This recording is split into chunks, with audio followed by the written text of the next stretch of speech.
Hello, my name is Sarah Manley, and this is my project-based learning video experience presentation for IDT 36100. So the video I chose to watch was called Math Project Board Games, and on this slide I have the actual video embedded as well as the URL listed below. So the grade level in this video is ninth grade, but the ninth graders were also assigned to create a board game for elementary school levels mentioned of fourth and fifth grade. The content area is of course math, and the standard address were not specifically stated.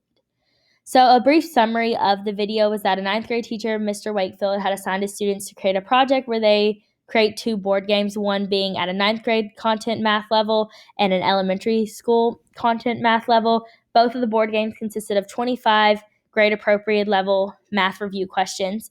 And the different grade levels would allow the students to check on one another, meaning the fourth and fifth graders would check on the actual playability of the game created by the ninth graders, while the ninth graders could check on the fourth and fifth graders' accuracy of actually playing the board game.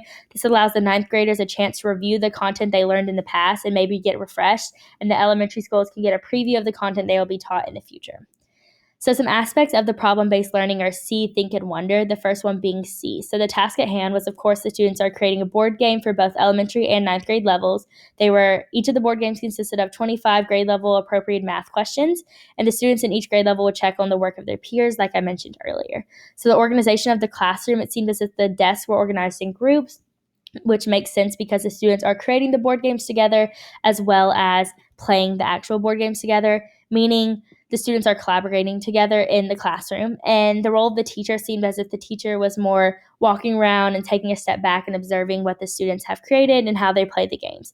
The materials were not specifically stated, however, because they're making board games, art supplies are needed. And then once the board games are created, they're going to need those and the question cards in order to actually play the game. There was no specific mention of technology use, but technology could easily be incorporated, whether that be the questions being virtual on a Quizlet or even the board game being completely virtual.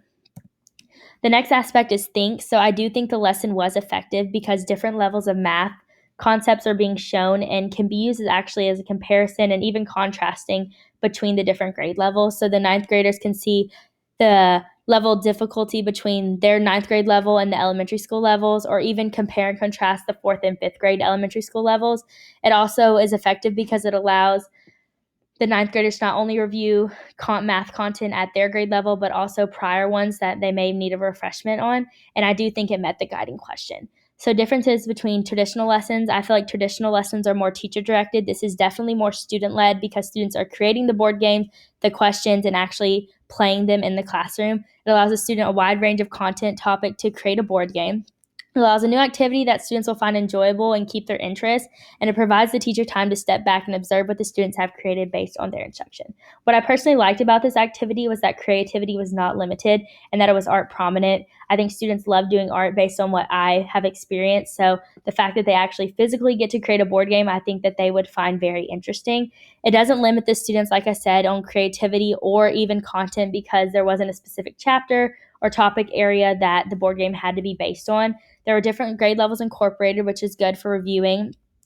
And then, of course, students collaborating is always beneficial. What I personally disliked about this lesson was that there was a wide range of choosing any topic could be overwhelming for the students. So maybe narrow down to a chapter or a couple chapters would be easier for students to choose a board game topic that wouldn't be as overwhelming. The last one is wonder. So an example of a guiding question would be challenging math topics, presentation, or project, meaning that the students can create a presentation or project on a topic that they found challenging and how they learned it and any tips or tricks they have. I think this would be beneficial to the students when presenting because it allows them to not only review the challenging topics that we have learned throughout the year, but also a reminder of tips and tricks or even sharing tips and tricks with your classmates.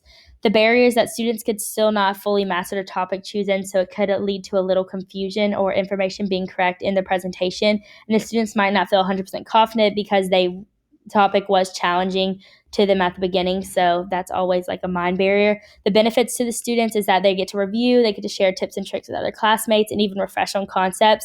The benefit to the teachers is that the teachers can reflect not only on their instruction and what their students found challenging, but also on what the students took in from their instruction and how they grasped the concepts. And it also allows the teacher to recap and review on content taught in and throughout the school year.